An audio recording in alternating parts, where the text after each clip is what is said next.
391장.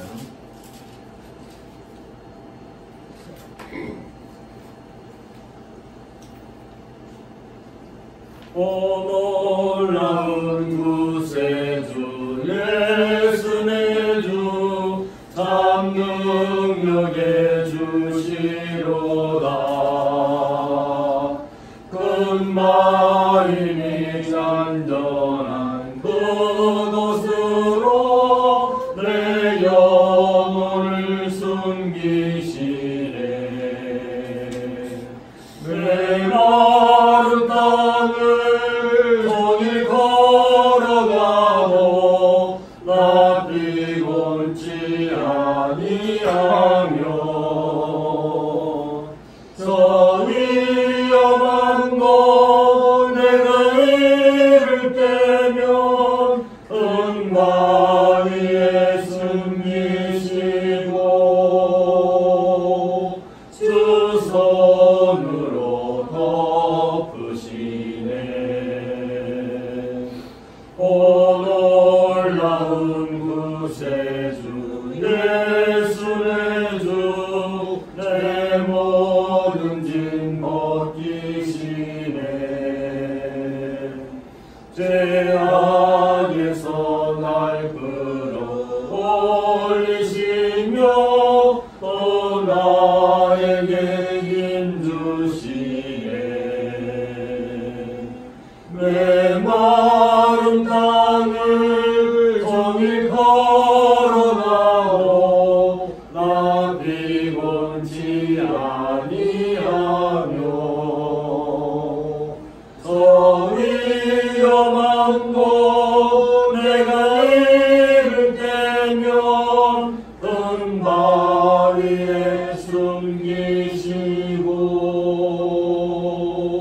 주 손으로 덮으시네. 중량 못할 은혜로 채우시며 설 성경에 감아주사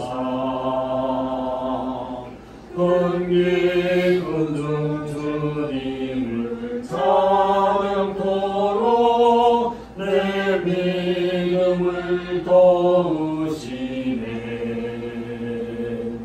메마른 땅을 종일 걸어가도 나 피곤치 아니하며 저 위험한 곳 내가 이를 때면 은바 위에 숨기시고 주 손으로 덮으시네. 주 예수님 공중에 임하실 때 나 일어나 맞이하리. 그 구원의 은총을 노래하리. 저 천군과 천사 함께 메마른 땅을 종일 걸어가도 나 피곤치 아니하며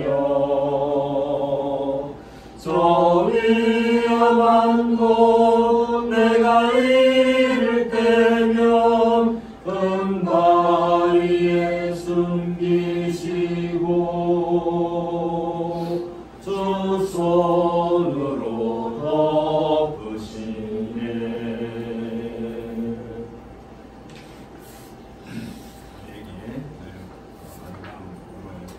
함께 해주시고 우리의 각각의 기업에 보고주신 분께 만들어드리고요. 묵상기도하고 예배 시작하겠습니다.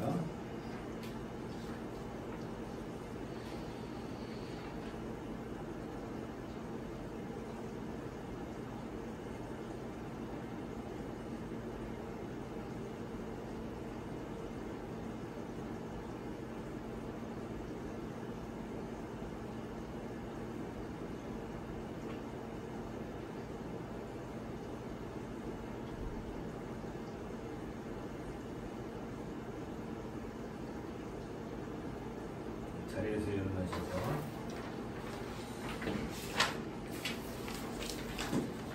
우리 마음을 주님께 들어올려 함께 고백합시다. 우리의 도움은 천지를 지으신 여호와의 이름에 있도다. 내가 주의 법도들을 사랑함을 보옵소서. 여호와여, 주의 인자심을 따라 나를 살리소서. 주의 말씀의 성령은 진리오니 주의 의로운 모든 규례들을 영원하리이다. 아멘. 기도하겠습니다. 세상 만물을 창조하시고 말씀으로 모든 것을 다스리시는 하나님 아버지, 저희에게 계시의 말씀 성경을 허락하시고 언제나 말씀을 통하여서 하나님에게 하나님을 아는 지식으로 우리가 매일매일 성장할 수 있게 해주심을 감사를 드립니다. 주님, 오늘도 우리가 주 예수 그리스도의 부활을 기념하여 각자의 일터에서 그 가정에서 우리가 살아가다가 예수 그리스도 우리 하나님의 부르심을 입어 이 자리에 우리가 다 같이 모였습니다. 하나님 아버지, 우리가 오늘도 하나님 보좌 앞에 나아갈 때 우리의 모든 성결치 못한 일들을 회개하고 정말로 성결한 마음, 거룩한 제사로 하나님에게 나아갈 수 있도록 주님 우리를 이끌어 주시옵기를 간절히 기도드리옵나이다. 우리가 보좌에 나아갈 수 없는 죄인들이오나 오직 주 예수 그리스도의 피의 구속함의 힘과 앞에 나아오니 우리를 있는 그대로 우리를 받아주시옵기를 주님 간절히 기도드리옵나이다. 하나님 아버지, 이 세상 험악한 세상 살아갈 때에 질그릇같이 깨질 수밖에 없는 저희들입니다. 언제나 넘어지고 실족하며 우리가 정말로 잃어버린 양과 같이 또 하나님을 멀리하며 살아가는 인생을 살아갈 때도 있음을 주님에게 고백할 수 없는 그러한 약한 인생인 줄 아옵니다. 하나님 아버지, 그러나 우리 질그릇 같은 우리의 인생 주 예수 그리스도의 복음으로 우리를 채워주셔서 우리가 하나님 믿는 믿음으로 인하여 하나님의 구속을 입고 구원에 이룰 수 있게 해주심을 주님 감사를 드립니다. 아무 공로 없으나 정말로 하나님을 믿는 믿음으로 인하여서 우리가 구속을 얻을 수 있음을 주님 감사를 드립니다. 하나님 아버지, 우리가 하나님을 멀리할 때에 우리에겐 죄에 이를 수밖에 없는 저희들인 줄 압니다. 탕자와 같이 모든 것을 허랑방탕하게 낭비하며 살아가는 인생이 될 수밖에 없는 저희들입니다. 우리가 약해서 하나님을 떠나고 하나님을 원망하며 하나님으로부터 우리가 멀어질 때에도 우리가 하나님을 항상 기억할 수 있게 해주시고 하나님을 부르며 나아갈 수 있게 해주시옵기를 간절히 기도드리옵나이다. 하나님 아버지, 우리가 하나님 앞에 더욱더 가까이 나아갈 때 하나님께서 저희에게 예수 그리스도의 의로우신 옷으로 우리를 입히시고 성령으로 인치심 뿐만이 아니라 평온과 평안의 마음으로 우리를 받아주시옵기니 너무나도 감사를 드립니다. 하나님 아버지, 오늘도 우리가 말씀을 통하여서 하나님에게 하나님 아는 지식으로 더욱더 충만하게 하시고 하늘문을 여시고 천국의 비밀을 저희에게 열어주실 것을 간절히 기도드리올 때 모든 말씀을 우리 주님 예수 그리스도를 받도록 기도드렸습니다. 아멘. 1장 전송하겠습니다. 감독의 근원하나님 온 백성 찬송 드리고 저천사여 찬송하세. 찬송 성부 성가 성령 아멘.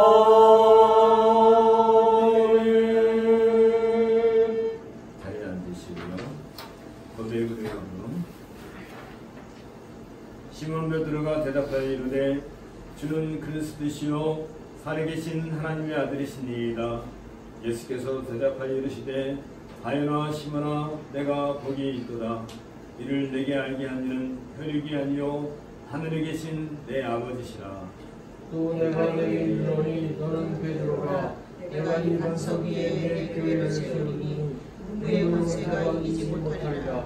내가 천국에게 저에게 주리니 내가 땅에서 무엇이든지 매면 하늘에서도 매일 것이요 내가 땅에서 무엇이든지 풀면 하늘에서도 풀리리라. 주의 권위를 함께하겠습니다.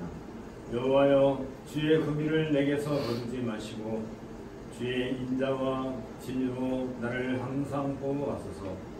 수많은 재앙이 나를 둘러싸고 나의 죄악이 나를 덮침으로 우러러볼 수도 없으며 죄가 나의 머리털보다 많으므로 내가 낙심하였음이니이다. 주를 찾는 자는 다 주 안에서 즐거워하고 기뻐하게 하시며 주의 법을 사랑하는 자는 항상 말하기를 여호와는 위대하시다 하소서. 나는 가난하고 궁핍하오니 주 하늘에서 나를 생각하시오니 주는 나의 도움이시요 나를 건지시는 이시라. 나의 하나님이여 지체하지 마소서. 저희 오늘 묵상을 드리겠습니다.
사명과 믿음입니다.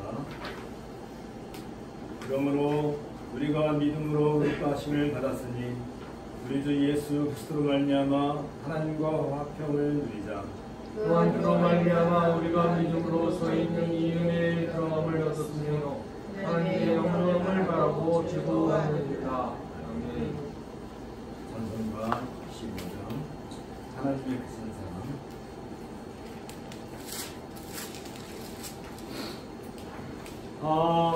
하나님의 크신 사랑 하늘에서 내리사 우리 맘에 항상 계셔 온전하게 하소서. 우리 주는 자비하사 사랑 무한하시니 두려워서 떠는 자를 구원하여 주소서. 걱정 근심 많은 자를 성령 감화하시며 복과 은혜 사랑받아 평안하게 하소서. 삶과 끝이 되신 주님 항상 인도하셔서 악이 유혹받는 것을 속히 끊게 하소서. 전능하신 아버지여 주의 능력 주시고 우리 맘에 임하셔서 떠나가지 마소서. 주께 영광 항상 돌려 천사처럼 섬기며 주의 사랑 영영토록 찬송하게 하소서. 우리들이 거듭나서 의미 얻게 하시고 주의 크신 구원받아 온전하게 하소서. 영광에서 영광으로 천국까지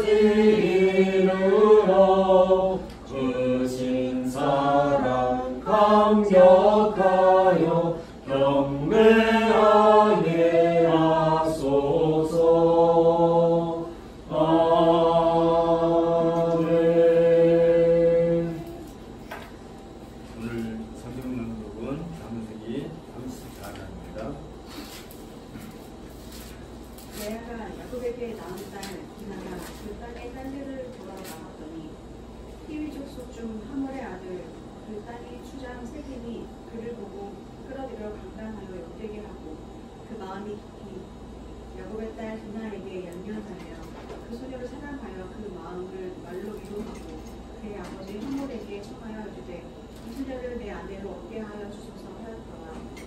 야곱이 그 딸 디나를 그가 더럽혔다 함을 들었으나 자기의 아들들이 그래서 먹축함으로 그들이 돌아오기까지 잠잠하였고 세겜의 아버지 하몰은 야곱에게 말하러 왔으며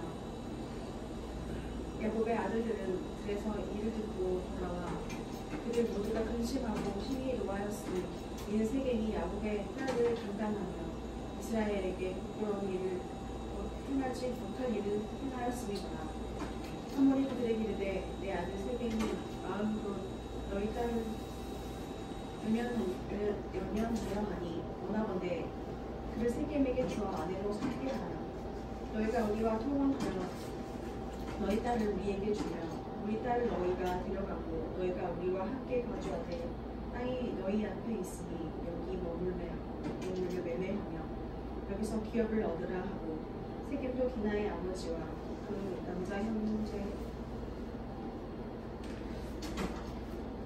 형제들에게 이르되 나로 너희에게 은혜를 입게 하라. 너희가 내게 말하는 것은 내가 다 주리니 이 소녀가 내게 주어 내가 되게 하라. 아무리 큰 훈수와 예물을 청할지라도 너희가 내게 말한 대로 주리라. 야곱의 아들들이 세겜과 그의 아버지 하몰에게 속여 대답하였으니 이는 세겜이 그 누이 디나를 더럽혔습니다. 야곱의 아들들이 그들에게 말하되 우리는 그리하지 못하겠노라. 할례 받지 아니한 사람에게 우리 누이를 줄 수 없노니 이는 우리의 수치가 됩니다. 그런즉 이같이 하면 너희에게 허락하리라. 만일 너희 중 남자가 다 할례를 받고 우리 같이 되면 우리 딸을 너희에게 주며 너희 딸을 우리가 데려오며 너희와 함께 거주하여 한 민족이 되려니와 너희가 만일 우리 말을 듣지 아니하고 할례를 받지 아니하면 우리는 곧 이 딸을 데리고 가리라. 그들의 말을 하몰과 그의 아들 세겜이 좋게 여기고 이 소년이 그 일을 행하기를 지체하지 아니하였으니 그가 야곱의 딸을 사랑하기며 그는 그의 아버지 집에서 가장 존귀하였더라. 하몰과 그의 아들 세겜이 그들의 서부 동네에 이르러 그들이 서부 사람에게 말하여 이르되 이 사람들이 우리와 침묵하고 이 땅을 넓혀 그들을 용납할 만하니 그들이 여기서 거주하며 매매하게 하고 우리가 그들의 딸들을 아내로 데려오고 우리 딸들도 그들에게 주자. 그러나 우리 중에 모든 남자가 그들이 할례를 받은 같이 할례를 받아야 그 사람들이 우리와 함께 거주하여 한 민족이 되기를 허락할 것이다. 그러면 그들의 가축과 재산과 그들의 모든 짐승이 우리의 소유가 되지 않겠느냐. 다만 그들의 말대로 하자. 그러면 그들이 우리와 함께 거주하리라. 성문으로 출입하는 모든 자가 하몰과 그의 아들 세겜의 말을 듣고 성문으로 출입하는 모든 남자가 할례를 받으니라. 제3일에 아직 그들이 아파할 때에 야곱의 두 아들 디나와 오라버니 시므온과 레위가 각기 칼을 가지고 가서 몰래 그 성읍을 기습하여 그 모든 남자를 죽이고 칼로 하몰과 그의 아들 세겜을 죽이고 디나를 세겜의 집에서 들여놓고 야곱의 여러 아들이 그 시체 있는 성읍으로 가서 노력하였으니 이는 그들이 그들의 누이를 더럽힌 까닭이라. 그들이 양과 소와 나귀와 그 성읍에 있는 것과 들에 있는 것과 그들의 모든 재물을 빼앗으며 그들의 자녀와 그들의 아내들을 틀어졌고 집 속의 물건을 다 노력한지라. 야곱이 시므온과 레위에게 이르되 너희가 내게 화를 끼쳐 나로 하여금 이 땅에 죽인 곧 가나안 족속과 브리스 족속에게 악죄를 내게 하였도다. 나는 수가 적은즉 그들이 모여 나를 치고 나를 죽이리니 그러면 나와 내 집이 멸망하리라. 그들이 이르되 그가 우리 누이를 탐욕같이 대모함이 옳으니까. 이는 주님의 말씀입니다. 하나님께 감사를 드립니다. 연보문이 찬송을 하겠습니다. 68장.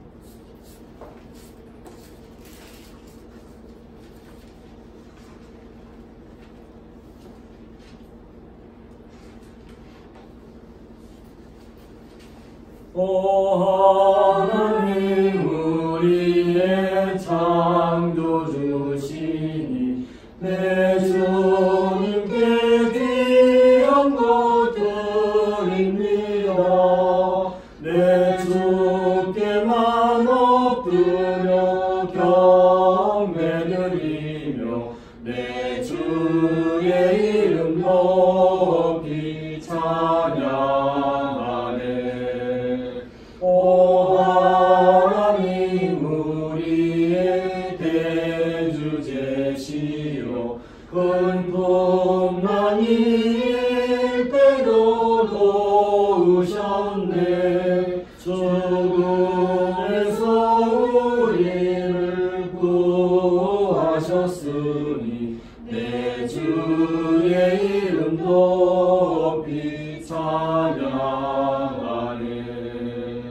주 하나님 이름을 함께 높이며 대주제께 영광을 돌리오리. 그 능력이 우리를 지켜주시니 주 하나님을 높이 찬양하네. 아멘. 우리 함께 기도하겠습니다. 하나님 아버지, 주께서 우리의 각 사람의 영혼을 이 땅에 보내실 때에 무엇보다도 이 세상에 굴복하지 아니하고 이 땅에 삶에 얽매이지 아니하고 오로지 하나님을 바라보며 하나님의 그 지식에 대하여 충만하게 가득 차서 하나님께 바르게 예배하고 또한 그 예배를 통하여서 인생의 삶을 새롭게 갖고 가기를 기뻐하셨사온즉 우리가 이러한 것들을 깨닫고 주 앞에 이르러 나올 수 있도록 은혜 베풀어진 것을 감사드리옵나이다. 하나님께서 우리를 얼마나 귀하게 여기시는지 온 땅의 천하 만물 가운데서 특별히 우리를 부르시고 우리의 이름을 아시었고 또 우리를 이 땅에 부르실 때부터 지금까지 늘 눈동자같이 지켜주시고 보여주신 것을 생각해 볼 때 우리가 하나님께 감사를 드리지 않을 수 없습니다. 하나님 아버지, 친히 당신의 아들을 보내셔서 그 아들이 모든 율법을 순종케 하시고 또 자신의 모든 삶을 통하여서 온전히 하나님께 순종케 하셔서 또 모든 인류의 죄를 속량하기 위해서 친히 자신을 제물로 드림으로써 십자가에서 죽음을 당하게 하시고 이 모든 은혜를 통하여서 우리에게 하나님의 그 의를 전가시켜 주시고 우리의 죄를 없애어 주신 그 은혜를 생각할 때 지금도 감사를 하지 않을 수 없사옵나이다. 하나님께서 우리를 이처럼 귀하게 여기시었고 각 사람의 영혼을 이처럼 사랑하셨사온즉 오 주여, 주의 그 은혜가 얼마나 크고 아름다운지요. 우리는 그저 그 은혜 앞에서 감사와 감격을 드려옵나이다. 하나님 아버지, 또한 지난 한 주간 동안 우리가 살아온 것을 주께서 친히 살펴보시었고 또한 우리 각 사람이 각자의 삶의 터전에서 얼마나 치열하게 그리고 얼마나 열심히 얼마나 진지하게 살아왔던가 하는 것을 저희도 하나님 앞에 바르게 또 있는 그대로 다 보여드렸사옵나이다. 이런 삶을 통하여서 주께서 친히 기뻐하시었고 우리를 통하여서 주께서 영광을 누리시오니 주여 그 은혜가 한량없이 크고 감사하옵나이다. 하나님, 우리가 이 땅에서 왜 사는지요? 하나님의 그 능력과 그 권세와 그 치밀한 계획 가운데서 우리를 온전히 이 땅에서 구원해 내시고 그리고 우리로 하여금 하나님의 자녀로서 어떠한 이 가운데서도 극복하고 살아갈 수 있도록 하기 위해서 주께서 우리를 믿게 부르셨사온즉 우리가 하나님의 백성으로 열심히 살지 않을 수 없는 것을 고백하옵나이다. 하나님께서 이처럼 우리를 귀하게 여기시온즉 우리 또한 하나님을 귀하게 여겼고 하나님께서 우리를 사랑하시온즉 우리도 목숨을 다하고 생명을 다해서 우리 하나님을 사랑할 수 있도록 은혜를 더하여 주옵소서. 아버지 하나님, 우리에게 이 놀라운 은혜 말고 그 다른 것이 무엇이 더 필요한지요. 우리에게는 하나님 외에 그 어떤 것도 없는 것을 고백하옵나이다. 우리는 온전히 하나님의 백성으로서 주의 그 영광을 찬미하기 위해서 제사장인 나라의 백성으로 이 땅에 사는 것이 우리에게 얼마나 큰 의로움이고 즐거움인 것을 우리가 고백하지 않을 수 없습니다. 이러한 때에 주께서 우리 각 사람의 영혼을 풍족케 하시고 또한 주의 그 영원한 은혜 가운데서 우리가 평강을 누릴 수 있도록 주께서 우리에게 모든 여건을 허락해 주시오니 감사를 드려옵나이다. 하나님 아버지, 또한 바라옵기는 우리 예배를 주님께서 따로 구별하셔서 이처럼 하늘나라의 귀한 양식으로 가득 채우시고 하나님께서 친히 양식을 베풀어 주시오며 우리의 각자의 삶의 은총을 가득 채워주시기 위해서 이 자리를 마련해 주시오니 참으로 감사하고 감사를 드립니다. 우리가 각자의 삶의 터전에서 지난 역사 동안 열심히 일하였사오나 하나님, 우리가 그것을 인하여서 하나님께 자랑할 것이 아무것도 없사오고 그것을 인하여서 어떤 공로도 하나님께 나아갈 수 있는 그런 자격이 될 수 없다는 것을 저희가 고백하옵나이다. 그럼에도 불구하고 하나님께서 우리를 이처럼 다시 불러주시었고 하나님 나라의 그 거룩한 능력 가운데서 우리가 참된 양식을 얻을 수 있는 이 귀한 예배의 자리를 만들어주시오니 참으로 감사와 영광을 돌려옵나이다.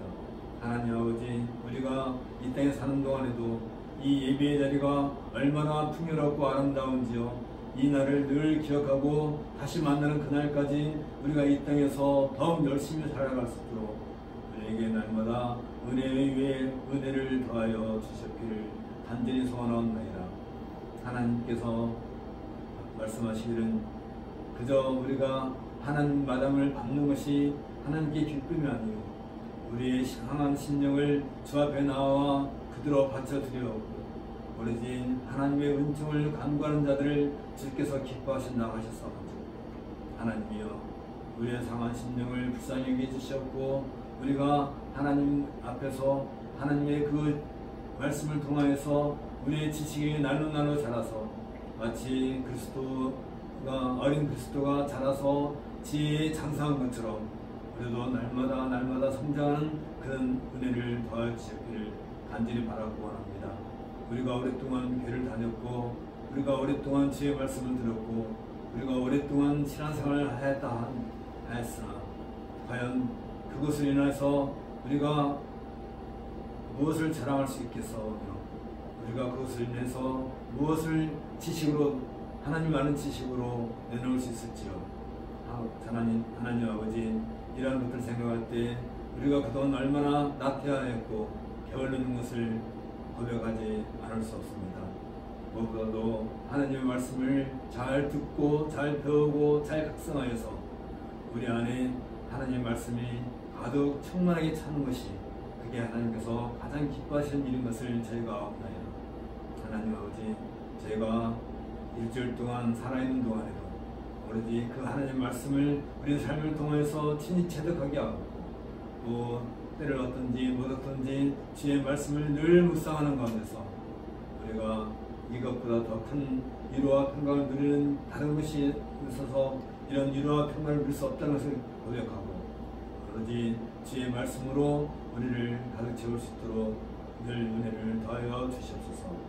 하나님 아버지, 이 땅에 있는 많은 교회들을 위하여 기도합니다. 저들이 세상에 있는 어떤 교육이나 그런 것을 인하여서 교회가 발전하지 아니하고 오로지 예수는 그리스도는 하나님의 아들이시오 참된 우리의 구세주인 것을 고백하는 바로 그곳에서 주의 복음이 날로 흥황하고 더욱 부흥하는 것을 고백하고 저들이 하나님의 그 말씀을 더욱 열심히 배우는 일에 모든 열정을 다 쏟을 수 있는 은혜를 더하여 주옵소서. 그것만이 오로지 한국 교회가 주 앞에서 바르게 쓰는 길이며 부흥하는 길이며 계획되는 길인 것을 저희가 아옵나이다. 하나님 아버지여, 교회들이 외형으로나 또는 그 밖에 여러 가지 프로그램으로나 또는 어떤 행사를 통하여서 하나님의 나라를 드러내는 것이 아니라 하나님의 말씀에 전적으로 순종하고 그 하나님 말씀 안에서 참된 교육이 이루어지는 그곳에 하나님의 나라가 더욱 발전하고 크게 세워질 것을 믿고 온 교회가 한 가지 한 마음으로 주의 말씀을 배우고 가르치는 일에 또 양육하는 일에 온 정성을 다 쏟을 수 있도록 은혜를 더하여 주시기를 간절히 소원하옵나이다. 하나님 아버지 또한 바라옵기는 이 땅에 있는 이 민족을 불쌍히 여기시옵고 저들이 여러가지 종교와 또 개인의 사상과 이념으로 말미암아 각자 자신의 인생을 살아가는 이 불쌍한 세대를 주께서 용서하여 주시옵고 저들이 하루속히 창조주이신 우리 하나님의 그 권능 앞에 무릎 꿇고 주 앞에 나와 하나님의 그 아름다움을 온전히 청소하는 그날이 속히 이르도록 주께서 이 민족을 불쌍히 여기시옵소서. 하나님 아버지여, 바라옵건대 이 모든 일들을 이루어가심에 있어서 우리 교회가 좀 더 각성하고 제 말씀 앞에서 저희들이 늘 겸허하는 가운데서 온 민족들에게 이 땅의 교회들에게 주의 말씀을 전하는 일에 우리의 모든 전심을 다 기울 수 있도록 은혜를 더하여 주옵소서. 이제 2월 말에는 북미 정상회담이 이루어질 것이고 이를 통하여서 한반도의 평화의 기운이 또한 한층 더 올라갈 것을 제가 기대하옵나이다. 하나님께서 이처럼 우리 민족을 사랑하시는 것은 북녘 땅의 수많은 백성들에게 하나님의 말씀을 전하고 저들이 주의 교회 앞에 나와 하나님께 손잡고 예배하는 날이 속히 이르게 하기 위한 하나님의 은혜인 것을 아옵나이다. 하나님, 이것 외에 또 다른 것으로서 명분을 삼지 아니하고 우리는 그저 이것을 바라보고 하나님께 기도하고 또한 하나님께서 이 민족을 사랑하는 그 모든 역사를 통하여서 저희가 겸손하게 이 놀라운 교회의 사명을 또한 깨닫도록 은혜를 더하여 주옵소서. 모든 말씀을 우리 주 예수 그리스도의 이름으로 기도하옵나이다. 아멘. 오늘은 사도행전 11장을 통해서 성령 세례와 인도교회 설립에 대해서 함께 말씀을 생각하고 합니다. 사도행전 11장을 같이 보도록 하겠습니다. 유대에 있는 사도들과 형제들이 이방인들도 하나님 말씀을 받았다함을 들었더니 베드로가 예루살렘에 올라갔을 때에 할례자들이 비난하여 이르되 내가 무할례자의 집에 들어가 함께 먹었다 하니 베드로가 그들에게 이 일을 차례로 설명하여 이르되 내가 요파시에서 기도할 때에 황홀한 중에 환상을 보니 큰 보자기 같은 그릇이 내 귀에 매어 하늘로부터 내리어 내 앞에까지 드리워지었거늘 이것을 주목하여 보니 땅에 네 발 가진 것과 들짐승과 기는 것과 공중에 나는 것들이 보이더라. 또 들으니 소리 있어 내게 이르되 베드로야 일어나 잡아먹으라 하거늘 내가 이르되 주님 그럴 수 없나이다. 속되거나 깨끗하지 아니한 것은 결코 내 입에 들어가 일이 없나이다 하니 또 하늘로부터 두 번째 소리가 있어 내게 이르되 하나님이 깨끗게 하신 것을 내가 속되다고 하지 말라 하더라. 이런 일이 3번 있은 후에 모든 것이 다시 하늘로 끌려 올라가더라.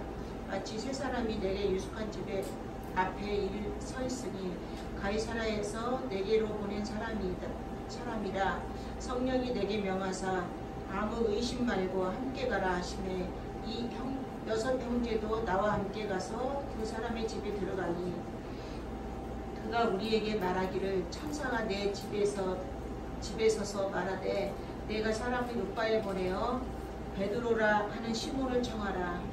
그가 너와 내 온 집이 구원을 받을 말씀을 내게 이르를 함을 보았다 하거늘 내가 말을 시작할 때에 성령이 그들에게 임하시기를 처음 우리에게 하신 것과 같이 하는지라. 내가 주의 말씀에 이와는 물로 세례를 베풀었으나 너희는 성령으로 세례를 받으라 하신 것이 생각나노라. 그런즉 하나님이 우리가 주 예수 그리스도를 믿을 때에 주신 것과 같은 선물을 그들에게도 주셨으니 내가 누구이기에 하나님을 능히 맡겠느냐 하더라. 그들이 이 말을 듣고 잠잠하여 하나님께 영광을 돌려 이르되 그러면 하나님께서 이방인에게도 생명을 얻는 기회를 주셨도다 하니라. 그때 스데반의 일로 일어난 환란으로 말미암아 흩어진 자들이 베니게와 구브로와 안디옥까지 이르러 유대인에게만 말씀을 전하는데 그 중에 구브로와 구레네 몇 사람이 안디옥에 이르러 헬라인에게도 말하여 주 예수를 전파하니 주의 손이 그들과 함께 하심에 수많은 사람들이 믿고 주께 돌아오더라. 예루살렘 교회가 이 사람들의 소문을 듣고 바나바를 안디옥까지 보내니 그가 이르러 하나님의 은혜를 보고 기뻐하여 모든 사람에게 굳건한 마음으로 주와 함께 머물러 있으라 권하니 바나바는 착한 사람이요 성령과 믿음이 충만한 사람이라. 이에 큰 무리가 주께 더하여지더라. 바나바가 사울을 찾으러 다소에 가서 만남에 안디옥에 데리고 와서 둘이 교회에 1년간 모여 있어 큰 무리를 가르쳤고 제자들이 안디옥에서 비로소 그리스도인이라 일컬음을 받게 되었더라. 그때 선지자들이 예루살렘에서 안디옥에 이르니 그 중에 아가보라 하는 한 사람이 일어나 성령으로 말하되 천하에 큰 흉년이 들리라 하더니 글리오디오 때에 그렇게 되니라. 제자들이 각각 그 힘대로 유대에 사는 형제들에게 부조를 보내기로 작정하고 이를 실행하여 바나바와 사울의 손으로 장로들에게 보내니라.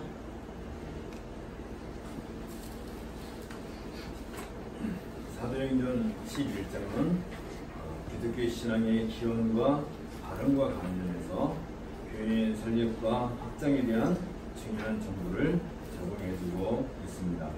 특히 이 11장은 고넬료가 받은 성령 세례에 대한 베드로의 신학적 해석, 그리고 이에 대한 예루살렘 교회의 공식적인 확인, 그리고 순수하게 이방인들에게 위해 설립된 안디옥 교회의 설립에 따른 예루살렘 교회의 협력에 관한 내용들을 상세하게 전달해주고 있습니다.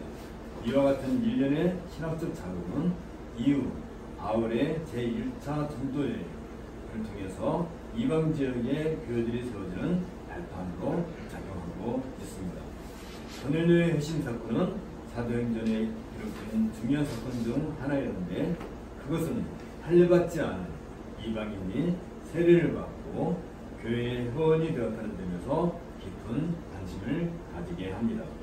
이와 관련해 베드로가 예루살렘 교회에 돌아왔을 때 할례받지 않은 이방인에게 세례를 준 일과 관련해서 할례당들과 일종의 논쟁이 발생하게 되었습니다. 이 할례당들은 안디옥과 갈라디아에서 활동하고 있는 할례당과 연관이 있는 것으로 보여집니다. 누가가 이들을 가리켜 유대 형제들과 구별하여서 할례자들이라고 지칭한 것을 보아 이들은 유대인들을 가리키기보다는 율법의 의식을 고집하여 할례를 받지 않고서는 교회의 회원이 될 수 없다고 주장하는 일단의 이론으로 추정이 됩니다. 당시 유대인들 중심의 예루살렘 교회는 당연히 할례를 받은 회원들로 구성되어 있었습니다. 또한 이방인 출신할지라도 그들은 할례를 받고 유대인으로 귀화한 사람들이었습니다. 때문에 예루살렘 교회에서는 할례 문제를 가지고 재론할 아무런 이유가 없었던 것입니다. 그러나 베드로가 할례를 받지 않은 고넬료에게 세례를 주었다는 것은 할례당들에게 있어서는 매우 심각한 문제였던 것입니다. 이러한 상황에서 베드로는 이 사건에 대한 신학적 해석을 통해서 할례받지 않은 이방인에게도 세례를 줘야 한다는 교회적인 합의를 이끌어낸 것입니다. 베드로는 이 사건이 하나님의 계시 차원에서 해석되어야 할 것을 전제하고 성령께서 친히 이 사건을 수상하셨음을 강조함으로써 고넬료가 세례를 받은 것은 하나님의 명령에 따른 일이었음을 주장합니다. 무엇보다도 그 현장에서 발생한 성령 강림이야말로 하나님께서 친히 인증해 주셨다는 증거로 작용하고 있습니다. 이러한 베드로의 신학적 변증과 더불어서 사도행전 11장 17절에 소개하고 있는 것처럼 그런즉 하나님이 우리가 주 예수 그리스도를 믿을 때 주신 것과 같은 선물을 저에게도 주셨으니 내가 누구한테 하나님을 능히 맡겠느냐는 이 베드로의 변론은 더 이상 할례당들의 주장이 교회 안에서 살자를 얻게 만들었습니다. 이로써 할례받지 않은 이방인이라 할지라도 성령으로 말미암아 세례를 받을 뿐만 아니라 그들도 교회의 회원이 되는 데서 아무런 문제가 없다는 사실을 확인하기에 이르러 것입니다. 한편 이러한 때에 스데반의 순교와 함께 잠시 예루살렘에 임한 박해로 말미암아 각처로 흩어진 사람들이 지중해 해안을 중심으로 광범위하게 복음이 확장되고 있었는데 그중 구브로와 구레네 출신의 몇몇 성도들이 안디옥에서 헬라인들에게 복음을 전하게 되었습니다. 그 결과 최초의 이방인 중심의 안디옥 교회가 설립되기에 이르렀습니다. 이 소식을 들은 예루살렘 교회는 구브로 출신의 바나바를 안디옥 교회에 파송하기에 이르렀습니다. 예루살렘 교회가 바나바를 안디옥 교회에 파송했다는 것은 유대인 중심의 예루살렘 교회가 이방인 중심의 안디옥 교회를 형제로 인정한다는 의미를 가집니다. 이로써 민족과 지역을 조연하여 그리스도 안에서 형제교회가 탄생하게 되었던 것입니다. 이것은 교회사에서 기념해야 할 획기적인 사건이 아닐 수 없습니다. 안디옥 교회의 설립으로 비로소 교회는 우주적인 체제를 갖추게 되었기 때문입니다. 이러한 배경을 가지고 그런 11장을 통해서 성령 세례와 안디옥 교회 설립에 대한 의미를 좀 더 심도 있게 살펴보고자 합니다. 로마의 적부자 고넬료가 하나님 앞에서 경건하며 하나님을 경외하고 백성을 구제하는 일과 하나님께 기도하는 거룩한 삶을 살아가고 있을 때 하나님은 베드로 사도를 보내 고넬료를 교회의 한 회원으로 맞이하도록 하셨습니다. 고넬료는 비록 이방인이었으나 당시 복음에 합당한 사상을 가지고 살고 있었음을 하나님께서 인정하시어 그와 같은 은혜를 주셨던 것입니다. 이 사건을 통하여 베드로 사도는 사도시대 교회의 역사를 바꿀 만한 대원칙을 세우게 됐습니다. 바로 그것이 사도행전 10장에서 읽었던 것처럼 하나님은 사람의 외모를 취하지 아니하고 각 나라 중 하나님을 경외하며 의를 행하는 사람은 하나님께서 받으신다는 원칙이었습니다. 그리고 고넬료의 집에 모인 이방인들에게도 무슨 일과 같은 현상으로 성령이 임함으로써 이방인들도 유대인들에게 무슨 일과 같은 현상으로 성령이 임함으로써 이방인들도 유대인들과 동등하게 성령으로 세례를 받았으니 확인되었습니다. 그 자리에 있던 유대인 신자들도 이 사실을 인정하게 되었고 이 소식은 즉시 예루살렘 교회에 전해지게 되었습니다. 그러나 예루살렘 교회 회원들 중 특히 할례를 신봉하는 소위 할례파들은 이방인들이 할례를 받지 않고 교회의 회원이 된 것에 대하여 문제를 제기하고 나섰던 것입니다. 그들은 지금까지 유대인들의 전통에 따라 할례받지 않은 이방인과 함께 식사를 한 베드로를 힐난하며 강력하게 반발하고 나섰습니다. 이러한 때 교회가 어떻게 이 문제를 해결했는지 주의 깊게 살펴보아야 할 것입니다. 성령께서는 만방의 교회를 세우시겠다는 장대한 계획을 가지고 베드로로 하여금 이방인 고넬료에게 복음을 전하게 하셨습니다. 그리고 친히 성령의 인침을 나타내 보여주심으로써 그 증표로 삼으셨던 것입니다. 그런데 이 일에 대하여 정면 도전하는 반대 세력이 등장했던 것입니다. 더욱이 이 일을 반대하는 세력이 교회 바깥이 아닌 교회 안에 있는 사람들이기 때문에 교회가 분열될 수도 있는 위기에 직면하게 되었던 것입니다. 이 일을 수습하시는 성령의 인도하심을 유효하게 봄으로써 어떻게 교회가 유지되고 운영되는가를 우리는 알게 됩니다. 이방한 세례에 대해 문제를 들고 나온 할례자들이란 일반적인 유대인 성도들을 일컫는 말이 아니라 율법의 의식을 과도하게 고집하는 일단의 무리들을 가리킵니다. 누가는 1절에서 유대에 있는 사도들과 형제들과 구분지어서 이들을 할례자들에 속한 자들이라고 호칭하고 있는데 그 이유는 당시 유대인 성도들은 모두 할례를 받은 상태로 교회 회원이 되었지만 그 중에서 특히 거짓이 갈 정도로 할례와 전통을 주장하고 집착한 일단의 무리들이 있었음을 지칭하기 위함인 것입니다.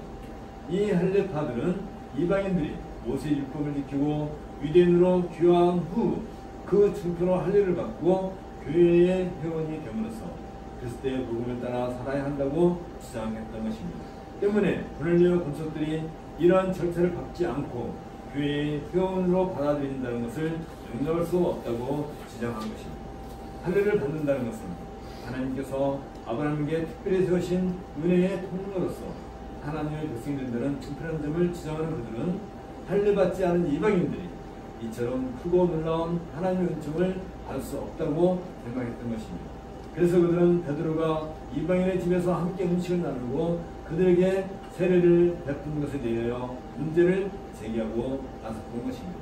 그러나 할례파들이 주장하는 할례주의 사상은 원래 구약의 가르침을 오해한 데서 나왔습니다. 사실 그들의 주장은 이미 예루살렘 교회에서는 그다지 큰 영향력이나 설득력을 가지고 있지 않았습니다. 왜냐하면 그동안 사도시대 교회는 사내들인 공영화의 싸움을 통해서 그리고 헬라파 유대인들과의 논쟁을 통해서 그들의 잘못된 유대주의적 개념들을 충분히 파악하고 있었기 때문입니다.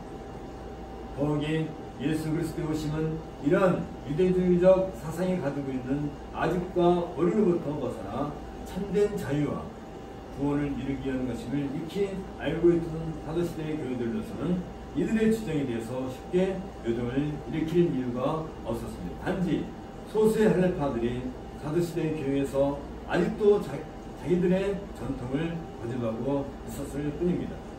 할례란 언약의 하나님을 믿음으로 의롭다고 인정을 받는 아브라함에게 하나님께서 언약의 증표로 주신 표식입니다. 그러므로 할례를 받기 전에 먼저 자신과 하나님과의 관계를 확인하고 그의 언약을 따라 살기로 작정하여 하나님의 인정을 받아야 하는 것입니다.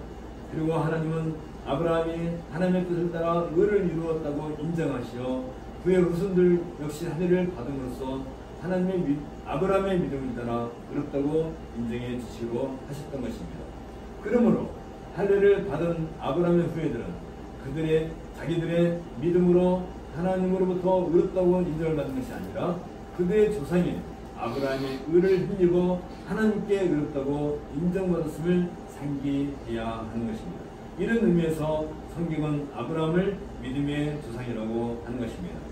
아브라함은 무엘레자로서 믿음의 조상이 되었습니다. 즉 할례를 받지 않은 사람으로서 모든 믿는 자의 조상이 되었고 하나님의 약속에 참여한 것입니다. 그 증표로서 할례를 받은 것입니다.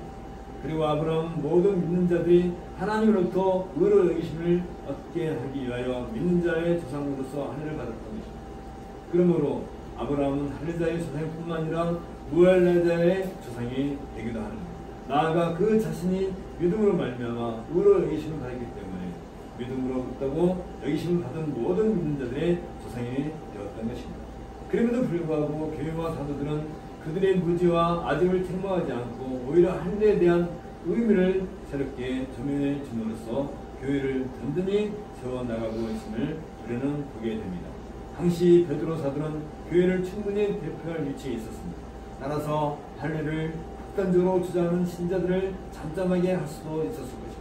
뿐만 아니라 그들의 위치함을 성경의 가르침을 통해 얼마든지 책망하고 교회의 질서를 이해한다는 명령 아래 그들을 교회에서 제어할 수도 있었을 것입니다. 그러나 베드로는 오히려 그동안 발생했던 일의 경과를 자세히 설명하고 그들을 납득시키고 이해시키고 있음을 우리는 보게 됩니다.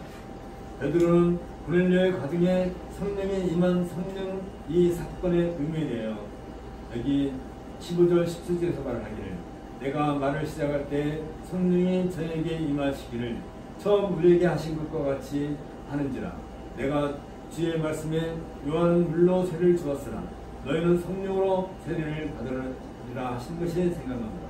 그런즉 하나님이 우리 예수 그리스도를 믿을 때에 주신 것과 같은 선물을 저에게도 주셨으니 내가 누구간데 하나님을 능히 맡겼느냐고 자세하게 설명을 했습니다.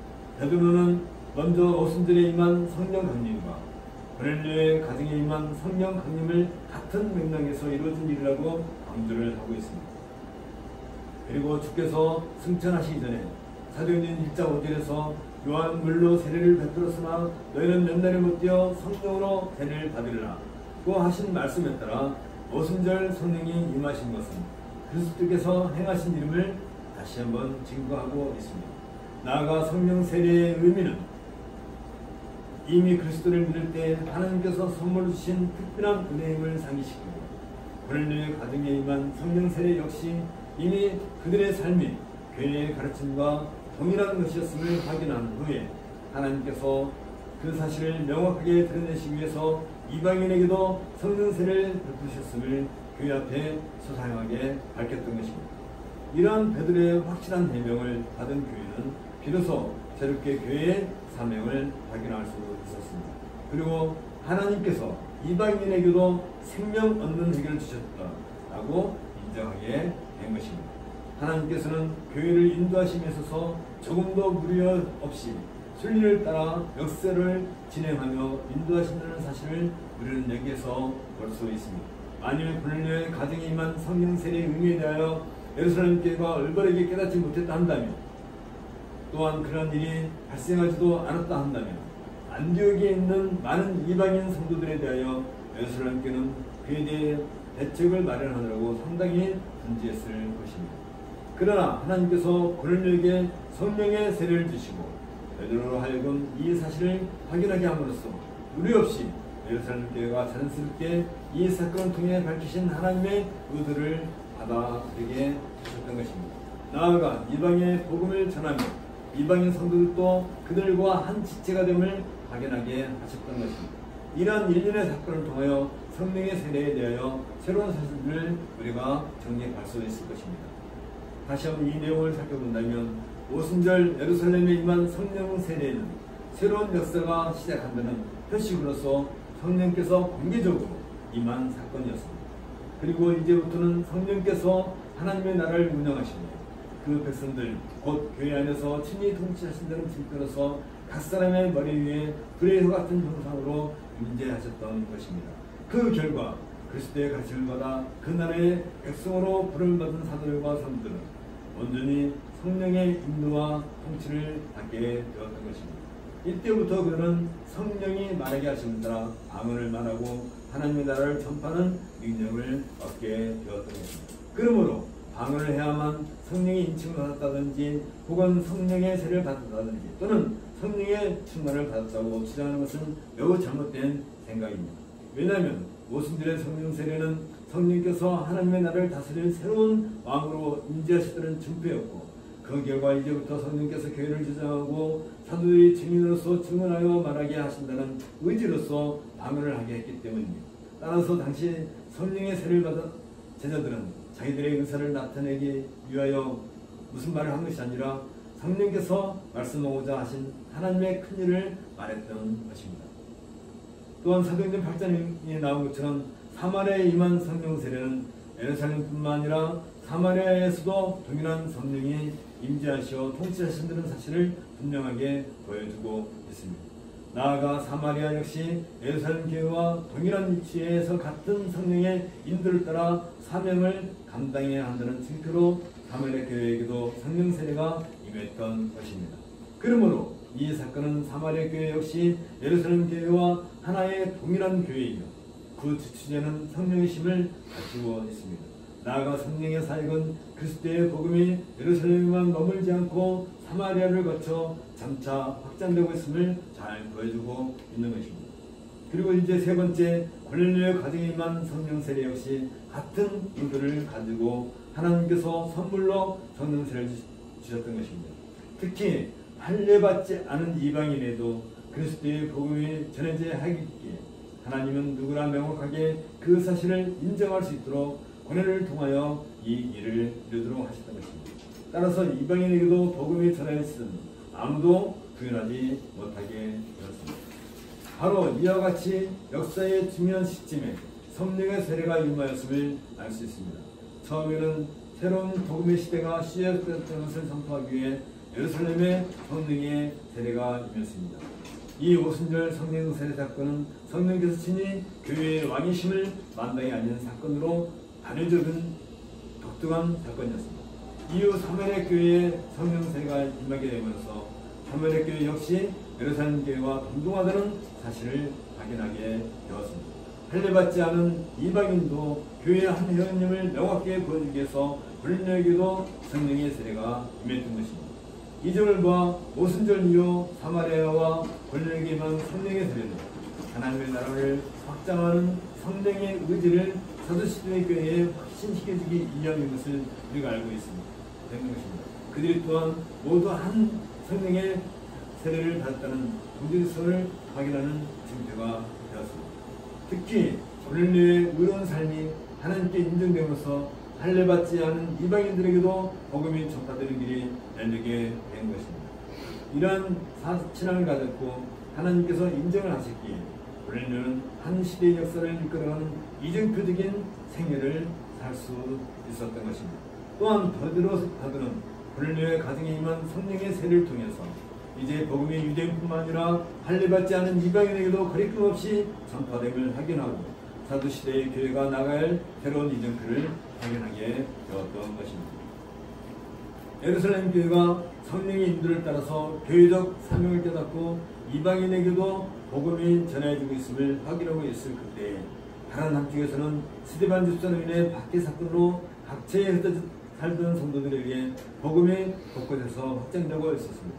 그들은 주로 유대의 바로 북쪽에 있는 베니디아와 수리아에서 그리고 지중해에 있는 북으로 들면서 그리고 애굽의 건너편인 구레네 이르기까지 흩어져 살면서 각 처소에서 복음을 전파하고 있었던 것입니다. 스데반의 박해 사건이 33년경에 발생한 그 이후로 거의 12년 동안 그들이 각 처소에서 복음을 전하게 되었고 곳곳에서 그리스도의 복음을 따라 사는 사람들이 많아지기 시작했었던 것입니다. 그러나 그들은 주로 복음을 이방인보다는 동족인 유대인들에게 전하였기 때문에 당시 일반인들은 기독교를 유대교의 일종으로 여기고 있었을 따름이었습니다. 그러던 중 가이사랴 이방인 고넬료에게 성령의 세례가 임함으로써 할례받지 않은 이방인들도 하나님을 경배하고 섬기면 하나님의 백성으로 인정된다는 사실이 확인되었고 이러한 역사적인 전환점에 들어설 즈음에 수리아의 안디옥에서는 역사 이래로 헬라인들에 의해 이방인들의 교회가 세워지게 되었던 것입니다. 곧 두브로와 구레네 출신의 몇몇 사람들이 안디옥에 와서 헬라인들에게도 복음을 전함으로써 많은 이방인들이 복음을 듣고 예수 그리스도를 신앙하게 되었던 것입니다. 이 사실은 기독교의 복음이 유대인들이 주장하는 율법관을 초월하고 있음을 잘 보여주고 있습니다. 이 소문이 예루살렘 교회에 전하여지자 예루살렘 교회는 즉시 헬라 출신의 바나바를 안디옥에 보내 성도들을 돌보도록 했습니다. 그래서 예루살렘 교회는 할례받지 않은 이방인을 대상으로 하는 복음전도를 정식으로 인정하게 되었던 것입니다. 이렇게 되기까지 고넬료에게 임한 성령 세례가 결정적인 역할을 하였던 것입니다. 당시 안디옥은 수리아의 수도였을 뿐만 아니라 인구가 50만 명의 대도시로 로마의 3대 도시 중 하나였습니다. 따라서 안디옥은 분동 지역의 정치, 문화, 경제의 중심지였고 그 옆에는 킬리기아라는 항구를 두고 있는 교통의 요지였습니다. 이런 곳에 이방인 중심의 교회가 세워졌다는 것은 분명히 어떤 시대적인 요청이 있어서 성령께서 세우신 것임이 분명할 것입니다. 왜냐하면 한 교회가 어느 곳에 세워질 때는 분명한 하나님의 계획이 있기 때문인 것입니다. 안디옥에 파송받은 바나바는 이방인 성도들의 신앙이 복음에 이끌어가는 것임을 먼저 확인하고 기쁨을 감출 수 없었습니다. 12년 전 예루살렘에서 흩어진 성도들에 의해 이방인들에게 전해진 복음이 이처럼 온전히 보존되어 있다는 것은 참으로 하나님의 은혜가 아닐 수 없습니다. 이 사실을 직접 확인한 바나바는 그들에게 굳은 마음으로 주께 붙어 있으라 권면하면서 복음에 입각한 신앙을 더욱 든든히 세워나갈 것을 격려했던 것입니다. 바나바는 힘을 다해 그리스도의 복음에 따라 교회를 세우기 시작했습니다. 그의 성품에 대하여 여기 24절에 바나바는 착한 사람이요 성령과 믿음이 충만한 자라고 누가는 기록하고 있는데 이것을 보아 바나바는 온전히 성령의 인도를 받아 목회를 하고 있음을 볼 수 있습니다. 특히 중대한 역사적인 전환점을 가져온 이방인 교회를 바나바가 목회할 수 있었던 것은 헬라어를 모국어로 사용하고 있는 그가 다른 유대인보다는 이 일에 적합하였기 때문이었습니다. 안디옥 교회의 회원이 많아지자 바나바는 혼자서 목회를 감당할 수 없음을 파악했습니다. 그리고 이 현상에서 하나님의 크신 뜻이 담겨 있음을 바라보게 되었습니다. 또한 지금까지 교회의 발자취를 살펴볼 때 이방인들에게 복음의 문이 열리고 있는 중요한 역사적인 변환기에 접어들고 있음을 보았기에 이 일에 좀 더 적합한 인물인 필요하다는 사실을 직감할 수 있었습니다. 그래서 바나바는 길리기에 머물고 있는 사울을 찾아 안디옥으로 데려왔던 것입니다. 그동안 사울은 예루살렘의 헬라파 유대인들의 박해를 피하여 길리기아 지방에서 사역을 하고 있었습니다. 따라서 바나바가 이방인들에게 복음을 전해야 할 교회의 사명을 성취하는 데 있어서 가장 적합한 인물로 사울을 선택한 것은 매우 자연스러운 판단이었습니다. 그리고 두 사람은 협력하여 안디옥 교회를 든든히 세워나가기 시작했습니다. 이처럼 바나바와 사울이 안디옥 교회를 복음으로 성장시켜 나가자 이방 사회에서는 그동안 보지 못했던 새로운 기독교 사회가 형성되기 시작했습니다. 사람들은 그 무리를 가리켜서 그리스도인들, 그리스도에 속한 사람들이라고 부르기 시작했습니다. 그래서 이방 사회에서 성도들의 모습이 그들이 살고 있는 사회와는 전혀 다른 삶의 모습, 곧 새로운 문화로 보여주는 교회로 드러나기 시작했던 것입니다. 이처럼 생명력이 있는 교회는 그들이 속해 있는 사회로부터 확연하게 구별되어 나타날 수밖에 없는 것입니다. 왜냐하면 교회의 삶은 세상의 문화와는 다르기 때문입니다. 오늘날의 교회가 세상의 그 존재가 확연하게 나타나지 않는다는 것은 그만큼 교회가 그 본질의 모습을 잃어버렸기 때문일 것입니다. 안디옥 교회가 바나바와 사울의 가르침을 받아 당시 사회로부터 구분될 정도로 확연하게 그 모습을 드러내고 있을 때 예루살렘에서 온 몇몇의 선지자들이 함께 신앙생활을 나누고 있었습니다. 이들 선지자들이란 구약의 선지자들과 그 성격이 다른 직임을 가지고 있었습니다. 이들은 주께서 교회를 세우기 위해 특별한 은사를 입은 중요한 직임자들인 사도와 교사와 같은 그러한 직분자들이었습니다. 이 선지자들이란 성경에 대한 탁월한 해석자들이며 교회에 직접 필요한 것이 무엇인가를 깨닫는 특별한 지혜와 재능을 부여받아서 교회에 적절한 말씀을 제시하는 사람들이었습니다. 사도시대 교회는 교회를 세워나가는 때이기 때문에 주께서는 임시방편으로 이처럼 다양한 직분자들을 세워서 교회를 돕도록 하셨던 것입니다. 이들은 한시적으로 주의 교회를 돌보는 역할을 했던 것입니다. 그 선지자들 중 한 사람인 아가보가 성령으로 말하여 교회 앞에 이르기를 천하에 크게 흉명 들리라고 예언을 했습니다.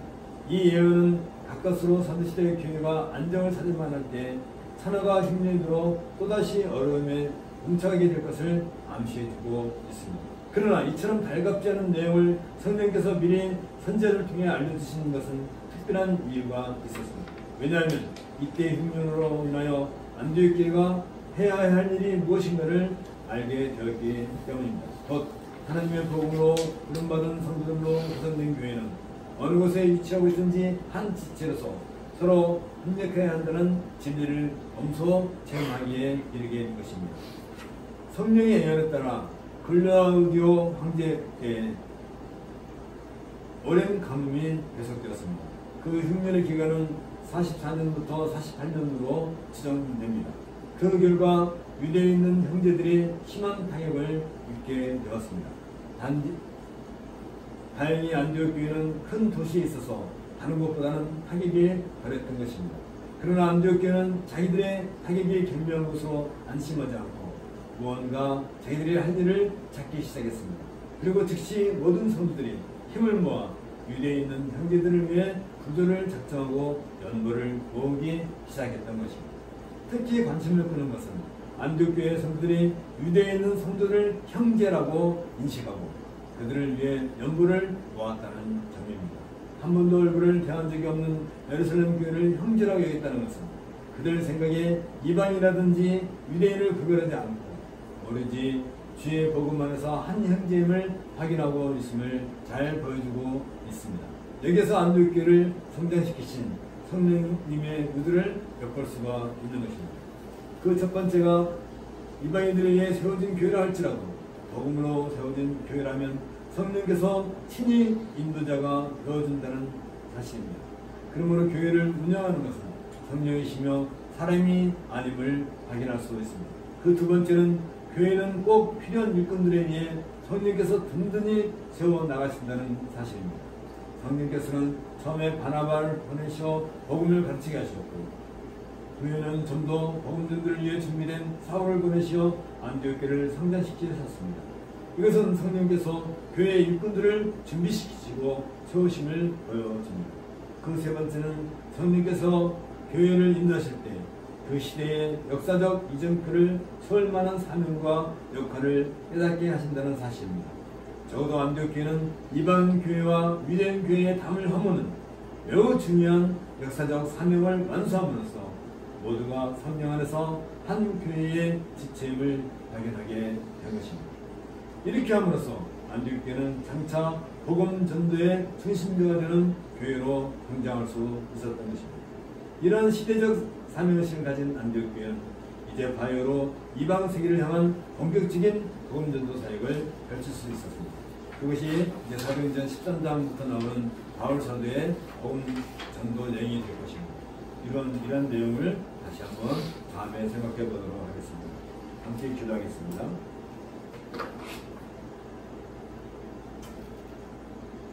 주께서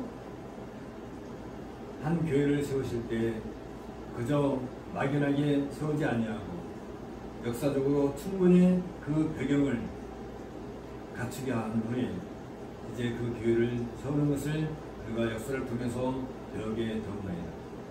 오늘을 통해서 할례받지 않은 이방인들도 교회 회원이 될 수 있다는 것을 만방에 선포하게 하시고 이제 그 결과로서 많은 헬라인들이 교회를 친히 이루고 그들이 교회의 한 지체가 된 그 놀라운 은혜를 우리가 보게 되었나이다. 이제 하나님께서 미리 준비된 일꾼들을 그곳에 보내셔서 그들을 양육하고 성장케 하셨고 이제 예루살렘 교회가 아닌 안디옥 교회를 통하여서 온 땅에 지혜의 복음을 널리 전파되는 그런 발판으로 삼으신 것을 제가 보옵나이다. 하나님 아버지, 한 교회가 이러한 사명의식을 깨닫고 역사 위에 바로 세워지는 것을 통하여서 하나님 나라가 확장되고 부흥하는 그 사실을 우리가 보옵나이다. 이제 우리도 그런 의식을 가지고 우리 교회가 이 땅에 세워진 이 시대적 사명을 잘 깨닫고 그것이 무엇인지 우리가 힘써 달려나갈 수 있도록 은혜를 더하여 주옵소서. 무엇보다도 우리들은 이 땅에 흩어진 많은 주의 백성들에게 그리고 하나님의 그 말씀 안에서 바르게 성장하지 못한 많은 교회들을 향하여서 우리가 참된 교회의 한 모범을 보여야 될 것이었고 무엇보다도 깨어지고 무너진 예배의 형식에 대해서 우리 교회는 잘 각성하여서 참된 예배의 절차를 통하고 또한 이를 통하여서 많은 교회들에게 모범을 보이는 그런 모임이 될 수 있도록 주께서 우리를 또한 인도해 주셨사옵니다. 우리가 이 예배의 절차를 잘 드러내고 특별히 우리 믿음의 선조들이 복음으로 일깨웠던 그 웨스트민스터 신앙고백서와 또한 예배복음을 통하여서 우리가 바르게 반듯하게 하나님께 예배하는 그런 모습으로 우리가 잘 성장할 수 있도록 주께서 은혜를 더하여 주옵소서. 예수님 이름으로 기도합니다. 아멘. 이제 자리에 일어나셔서 73장 전송하겠습니다.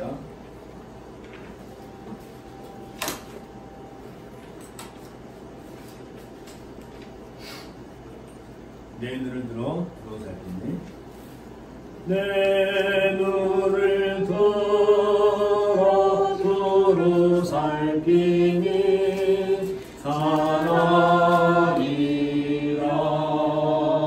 날 돕는 구원 어디서나 그 어디서 하늘과 땅을 지은 여호와 날 도와주